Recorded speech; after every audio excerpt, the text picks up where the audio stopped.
Good afternoon, everybody. My name is Aaron Monalong. I'm an undergraduate researcher for the program INBRE for summer 2018.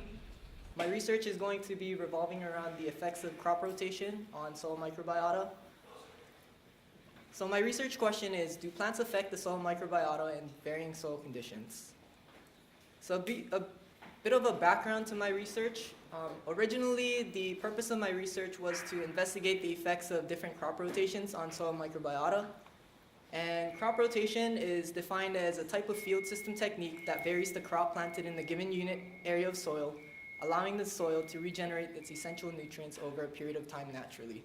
So what that means is that because plants need nutrients to grow, they get the nutrients from the soil. And if you keep planting the same plant on the soil without giving it time to rest, what will happen is you'll end up depleting the soil of its nutrients and the plants will no longer grow. So to compensate for that, the farmers generated this technique called crop rotation. But if you were to do a research on a full crop rotation cycle, there's a great limitation to that. One is a full crop rotation cycle can take years to finish. So doing a research on a full crop rotation cycle will take a long time. So to compensate for this limitation, what we did was we gathered samples from different fields, and those fields are going to represent different portions of the crop rotation. So while it's not a true crop rotation, it's a simulated crop rotation. So because of that limitation, we decided that we were going to look at the effects of, we were going to narrow our research, and instead of looking at the effects of the full crop rotation, we're going to look at the effects of plants on the soil microbiota. So I hypothesized that different plants will affect the microbial community of the soil. And secondly, I hypothesized that the rhizosphere will contain the same microbial community as the non-rhizosphere soil. So the rhizosphere soil is just the soil around the roots, whereas the non-rhizosphere soil are all the other soil. So the three plants that I'll be comparing for my research is corn, sun hemp, and lablab. And from those plants, I gathered the rhizosphere and non-rhizosphere. And for my control, I'm going to have various fallow fields with varying soil conditions. So let's take a look at this in more detail. So as described above, I took lablab, sun hemp, and corn and took their rhizosphere and non-rhizosphere samples. And if we look at this picture right here, we can see that the soil around the roots, rhizosphere, and all the other soil around it are the non-rhizosphere. So for the fallow fields, which are my control group, I have fallow/corn, and it's described that way because the last plant that was planted on that field was corn, but prior to me getting the samples from it, it's been about 9 months since that corn was harvested, so I consider this field more fallow than corn. The second field for my fallow field is just a tilled corn, and lastly, I have a high sand content field.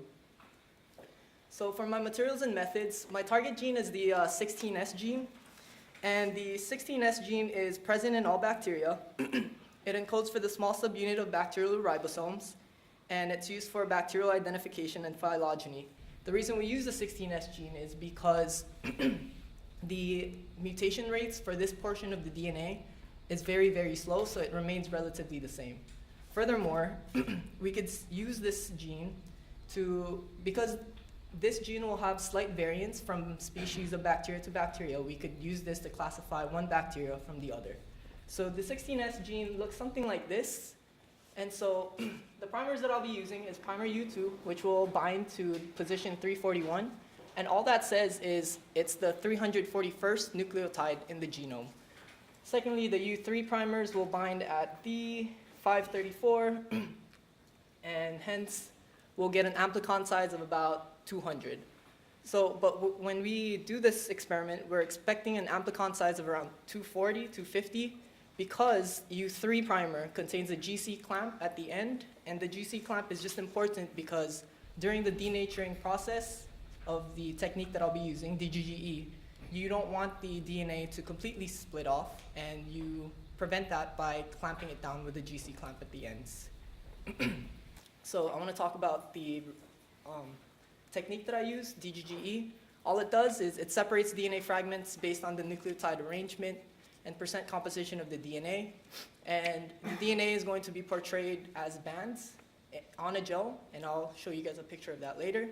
The denaturing agents that I use for this experiment is urea and formamide, and chemically they behave the same as heat when it comes to denaturing DNA. So when we analyze a DGGE gel, we look at the bands, and different bands will be different DNA, which corresponds to different bacteria.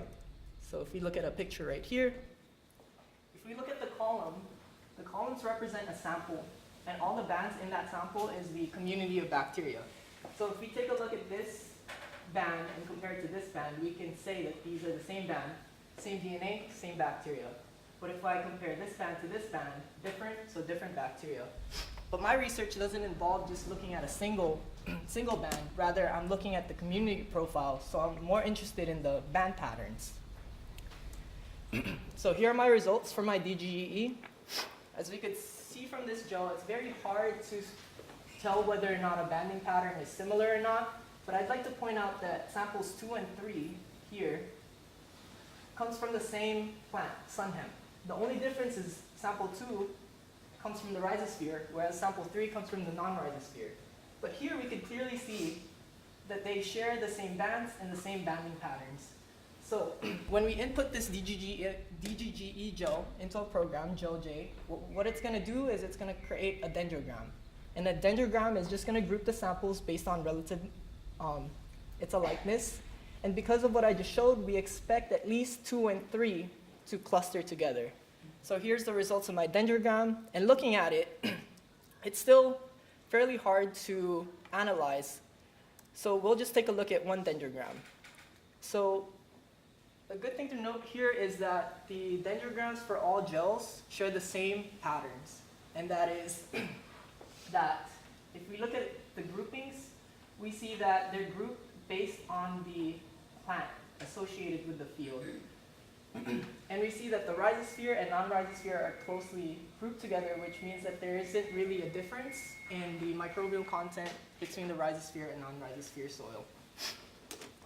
And so from that, I'd like to conclude that the results supported both my hypothesis that stated that different plants will contain different microbial content, and that the rhizosphere will contain the same microbial content as the non-rhizosphere soil.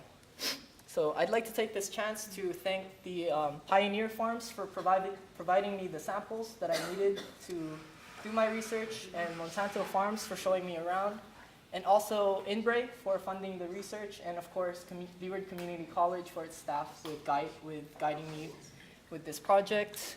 And I'd like to open up the floors to any questions.